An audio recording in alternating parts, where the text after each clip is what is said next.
Hey guys, this morning I'm doing my reading through Matthew 12, and I came across a passage here, verses 43 through 45, and I wanted to do a real quick Bible study with you because I found it pretty interesting here. So if you have a Bible, you can get it. It's Matthew 12, verse 43 through 45, but I'm just going to read it real quick.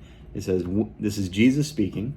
It says, "When the unclean spirit has gone out of a person, it passes through waterless places seeking rest, but finds none. Then it says, I will return to my house from which I came.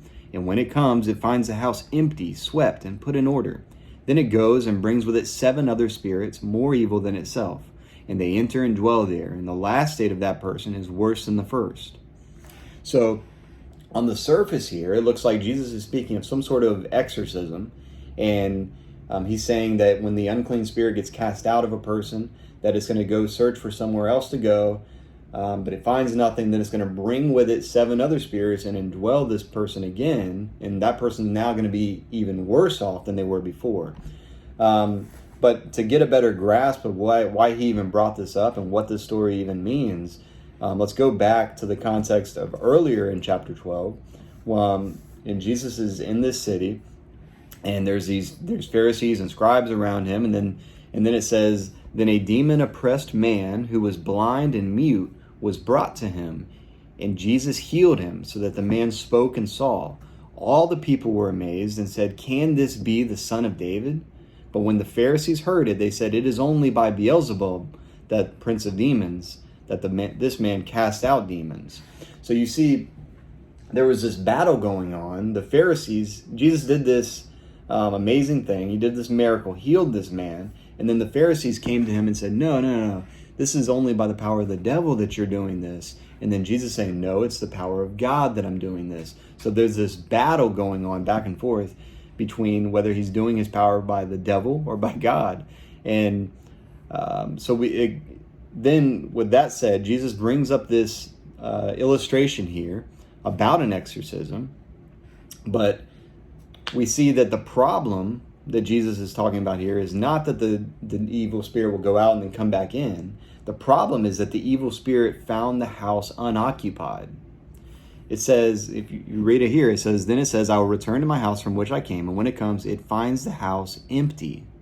So what Jesus is saying here is that this person's house was empty. It was unoccupied, so that gave way for the spirits to come in. So this is more of a description of someone who attempts a moral reform without ever being indwelt by the Holy Spirit. They're saying, "Oh, I want to be better. I'm going to change. I'm going to stop doing this and that, and I'm going to do this all myself."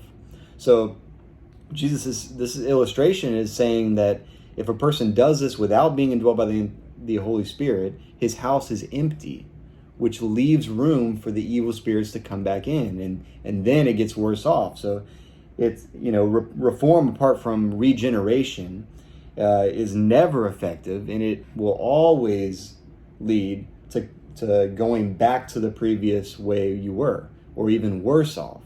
And I want to go to Romans 8 real quick, just to show you that if you are a Christian, that your house is not empty. Paul says here, it says, "You, however," he's talking to Christians, "are not in the flesh, but in the Spirit, if in fact the Spirit of God dwells in you. Anyone who does not have the Spirit of Christ does not belong to him." So if you are a Christian, you are indwelt by the Holy Spirit. Your house is not unoccupied. Your house is indwelled, is occupied by Christ, by the Holy Spirit. So this spirit, this evil spirit, this illustration that Jesus is giving about an evil spirit leaving and then coming back in and finding the house empty, is not for Christians. This isn't saying that a Christian can now be indwelt by 7 other evil spirits. This is saying if the spirit comes back and finds the house empty, it will then bring with it 7 other spirits. And let's also remember who Jesus is speaking to when he's giving this illustration. Remember, we talked about there was scribes and Pharisees there, and they were saying how Jesus was doing these miracles, these healing powers, by the power of the devil, and Jesus was saying, "No, I'm doing it by the power of God." And if you don't know, these Pharisees were people who were saying that you had to do all these certain things. They added tons of different laws to be able to get to heaven. So they were saying you have to be self-righteous. You have to continue doing good things all the time and follow these rules, and then you will get to heaven. You're working your way to heaven, and that is not the gospel that Jesus preaches, and to be saved. So Jesus is telling these people that your house is empty.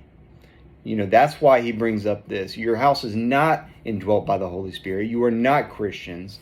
Even, in fact, in verse 34, he's talking to these Pharisees. He says, "You brood of vipers, how can you speak good when you are evil?" So he's calling these people evil.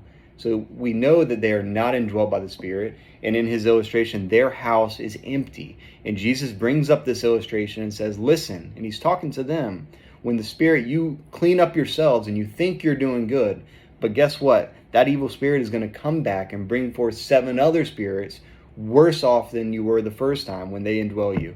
So with all that said, this illustration shows us that unless God's Spirit indwells us and takes up residence in us, okay, and as it says there, it finds the house empty. Unless we are indwelt by the Holy Spirit, then this would apply to us.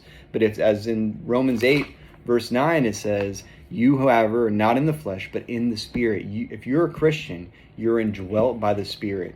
Your house is not empty, okay? Your house is indwelt by God.